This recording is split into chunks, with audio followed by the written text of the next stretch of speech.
Olá, nessa videoaula você irá aprender sobre drivers, qual a sua importância para o bom funcionamento do computador e também no processo de formatação de um computador.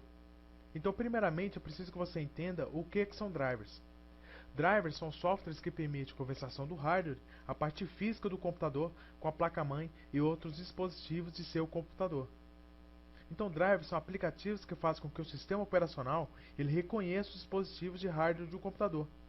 Por exemplo, para você escutar uma música no seu computador, para que o computador reproduza o som, é necessário que você tenha instalado no seu computador o drive de áudio que vai estar mostrando para o Windows como funciona a placa de som do seu computador.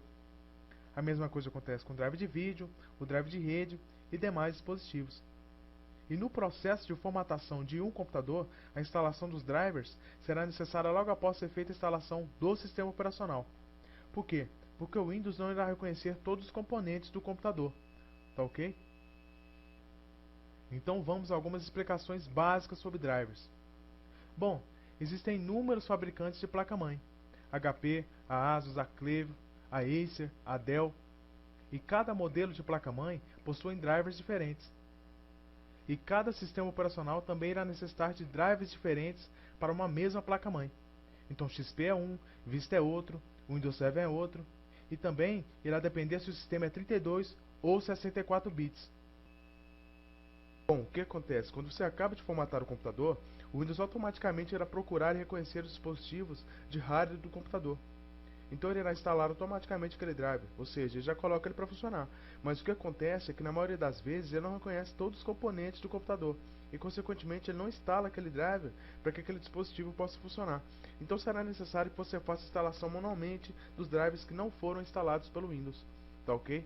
Então o que acontece quando um dispositivo de hardware não é reconhecido pelo Windows?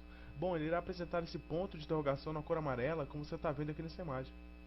Então que neste caso não reconheceu a placa de vídeo do computador. Então consequentemente ele também não instalou o driver para que a placa de vídeo possa funcionar normalmente. Tá ok? Neste outro caso ele não reconheceu a placa de rede do computador. Aqui no Windows 7 ele não reconheceu a placa de rede, controlador de comunicação PCI simples e tem um dispositivo de hardware desconhecido pelo Windows. Tá ok? Aqui neste outro computador há uma série de hardwares que não foram reconhecidos pelo Windows. Você pode ver Bluetooth, controlador de barra TSM, a placa de rede, a placa de vídeo, a placa de áudio, tá ok?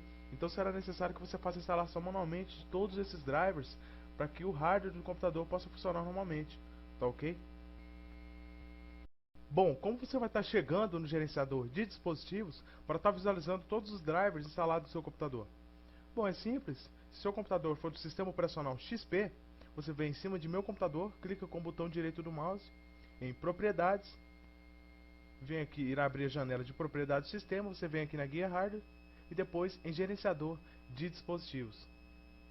Ou também você pode estar usando o atalho do teclado, o Windows mais Pause Break, tá ok? Como você está vendo aqui nessa imagem. Então ele irá abrir a janela de Propriedades do Sistema, você vem na Guia Hardware e depois clica em Gerenciador de Dispositivos. Agora, se o sistema operacional do seu computador for o Vista ou Windows 7, o processo é semelhante. Você vem em cima de Meu Computador, com o botão direito do mouse, clica em Propriedades, tá ok? Ou senão você pode estar usando o atalho do teclado, como foi dito anteriormente, o Windows mais Pause Break. Depois clica em Gerenciador de Dispositivos. Então, como você pode ver, ele exibe todos os drivers instalados no computador. Então aqui tem um drive de rede, o drive de rede sem fio, o drive de vídeo, o drive de áudio, tá ok? O drive de modem. Então todos esses drives são de extrema importância para o funcionamento do computador. Sem eles o computador não irá funcionar.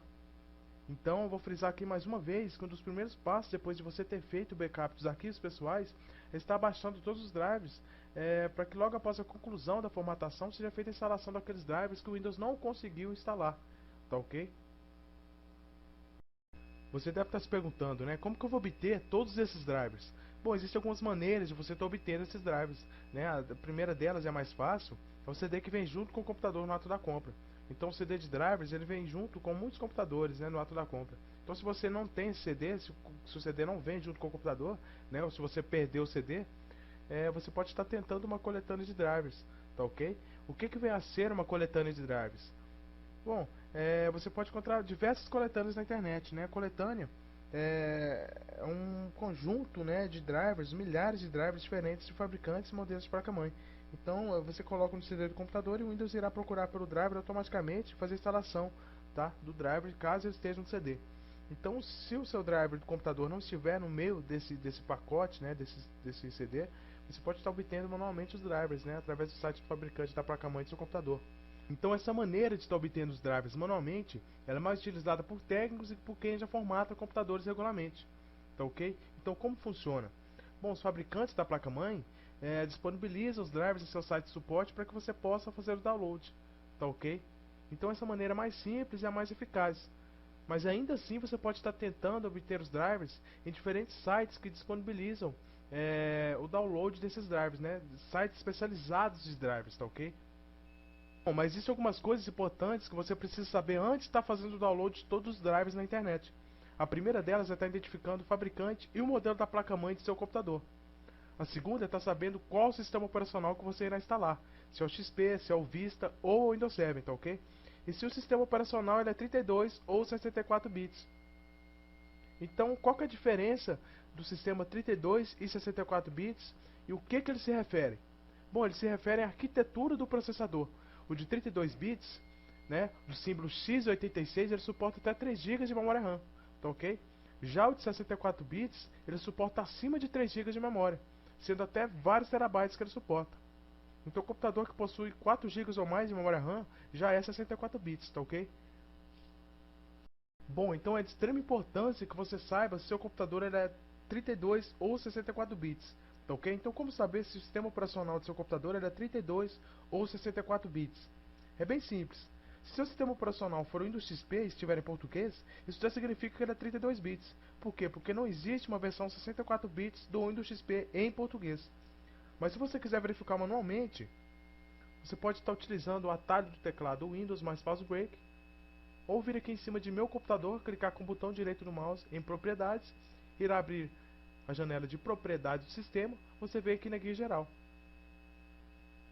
E se aqui não estiver especificando nada, né, se não estiver falando nada que ele é 64 bits, então você pode dizer com toda certeza que é uma versão 32 bits.